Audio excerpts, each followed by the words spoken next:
Bonjour et bienvenue sur le channel Manu Sanskrit. Aujourd'hui, on va regarder encore les chiffres 1, 2, 3. Et en premier lieu, je vais récapituler ce que l'on a vu dans la première partie et la deuxième partie sur les chiffres 1, 2, 3.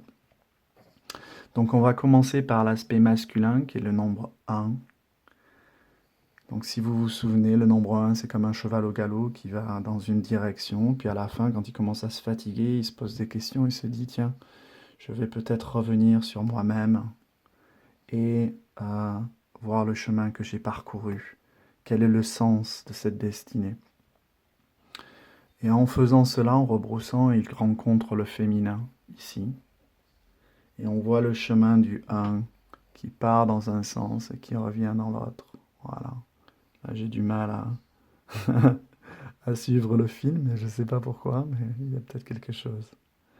Voilà, et donc il revient en arrière, il explore, hop, il revient en arrière. Et là, il y a une digestion au niveau du ventre, une conscientisation de ce chemin.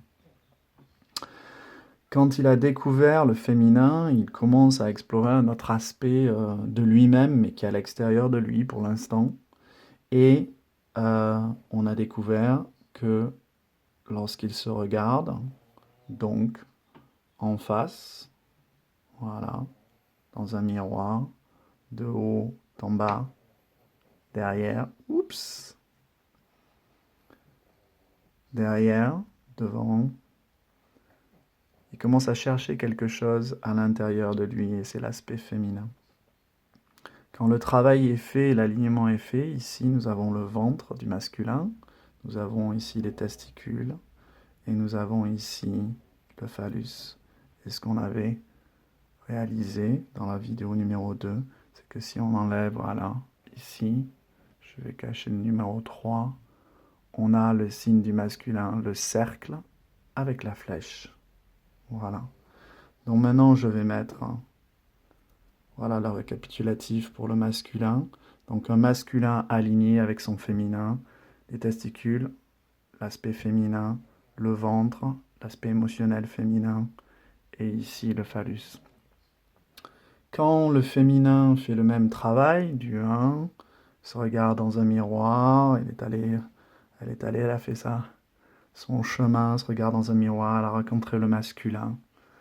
Et elle se laisse ensemencer par le masculin, mais ensemencer pas simplement avec... je suis désolé pour la vidéo, là, ma table est un petit peu branlante. C'est marrant comme mot, justement, quand on parle de sexualité, mais bon. Donc ici, nous avons le féminin, et quand elle se laisse ensemencer, mais ensemencer par l'aspect du masculin aussi, cette différente perspective, nous avons, voilà, acceptation, intégration et pénétration à l'intérieur de la matrice féminine.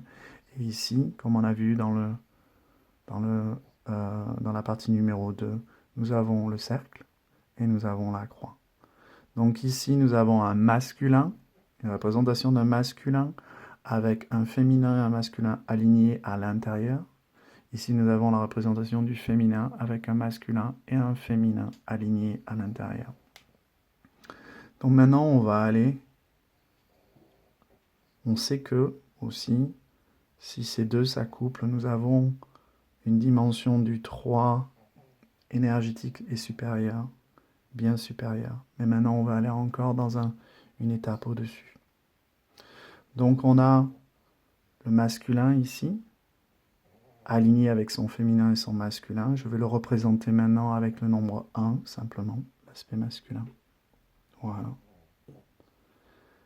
Et il connaît les outils, il connaît son féminin, il connaît son masculin. Il sait qu'à travers la méditation et l'ermitage, il peut se regarder derrière, devant, en haut, en bas. Et il y a quelque chose de magique qui se produit. Il y a une fusion d'une partie de lui-même qu'il ne connaissait pas, qui est l'âme, qui se présente.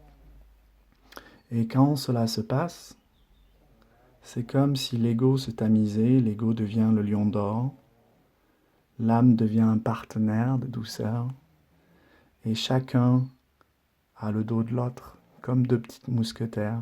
On va avoir l'ego et l'âme. L'âme qui regarde derrière, l'ego qui regarde devant, et ils travaillent en perfecte harmonie. Et ça aide à avoir le discernement. Ici, nous avons la représentation d'Excalibur,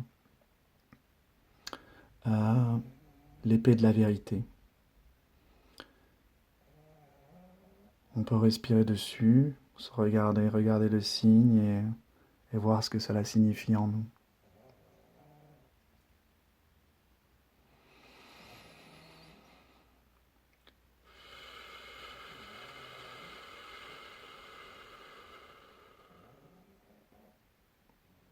Cet aspect masculin, c'est l'aspect masculin divin, aligné.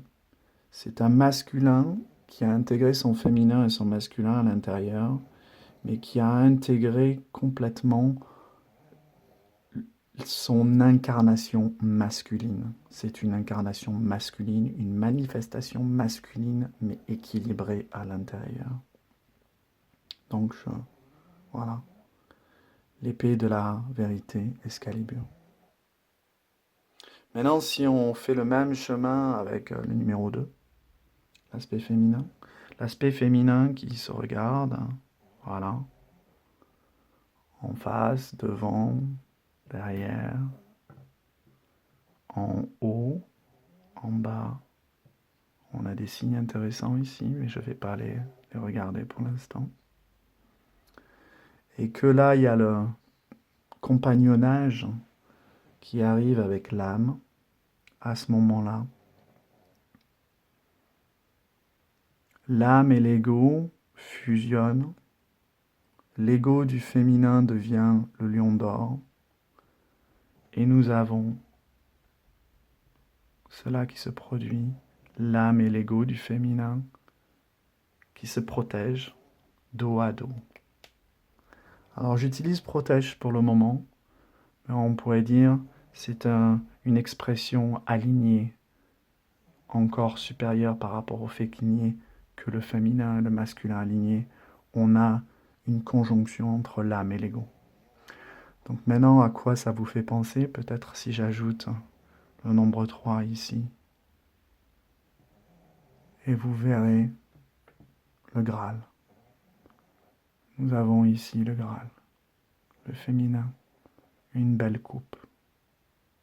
Une coupe qui est là pour recevoir une abondance, la donner peut-être. Donc on va voir un petit peu. Mais prenez le temps de respirer encore. Je vais le faire avec vous sur ce signe du Graal.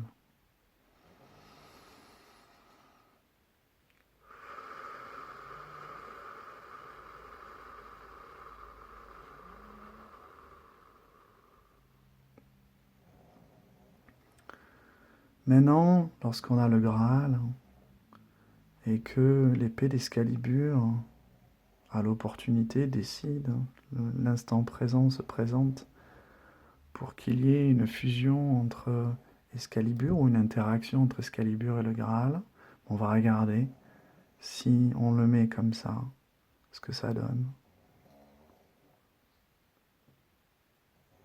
Si vous voyez ce symbole-là, moi ça me fait penser, je vais peut-être le faire un petit peu, il est un petit peu long ici, voilà.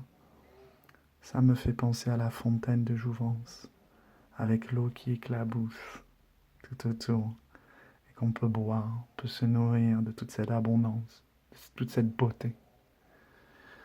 Voilà, c'est une fontaine. C'est assez merveilleux, je trouve ce signe très très beau. Maintenant, si l'épée d'Excalibur, l'épée de la vérité qui tranche, on voit les doubles tranchants, le tranchant de l'âme et le tranchant de l'ego dans l'action. On peut voir ce que ça donne. Donc on va retourner l'épée d'Excalibur, on va tremper la pointe d'Excalibur dans la coupe du Graal. Et là voilà ce qui se passe. Donc on voit que ça va forcer un petit peu le Graal à s'ouvrir encore un peu plus. Et on s'aperçoit qu'il y a une sorte d'épanouissement. pouvoir accommoder ce flux énergétique du Graal. Et regardez ce que l'on a, à quoi ça vous fait penser. C'est un très beau signe, c'est une fleur pour moi. Nous avons le pistil, nous avons les pétales. Regardez les couleurs, comment elles s'alignent automatiquement. Quelque chose qui a été fait il y a une semaine. Nous avons les pétales, blanc, argent, le pistil, la tige. Et ici, moi ça me fait penser à un lys, le lys, le symbole que les rois ont utilisé pendant des années. Voilà un très très beau symbole, symbole de pureté. Donc, bon, on va respirer ensemble encore une troisième fois. Et après, je vais vous laisser là.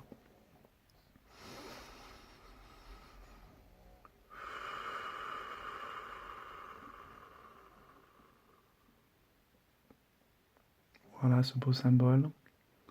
Maintenant, si vous avez aimé cette vidéo, n'hésitez pas à la partager. Je pense que c'est important aujourd'hui, les choses s'accélèrent. N'hésitez pas à liker, n'hésitez pas à commenter. J'ai une page Facebook qui s'appelle Manu Sans Chris. Si vous voulez voir les événements, si vous voulez voir les lives, c'est là qu'il faudra les voir. Voilà, donc je vous laisse et je vous dis namasté.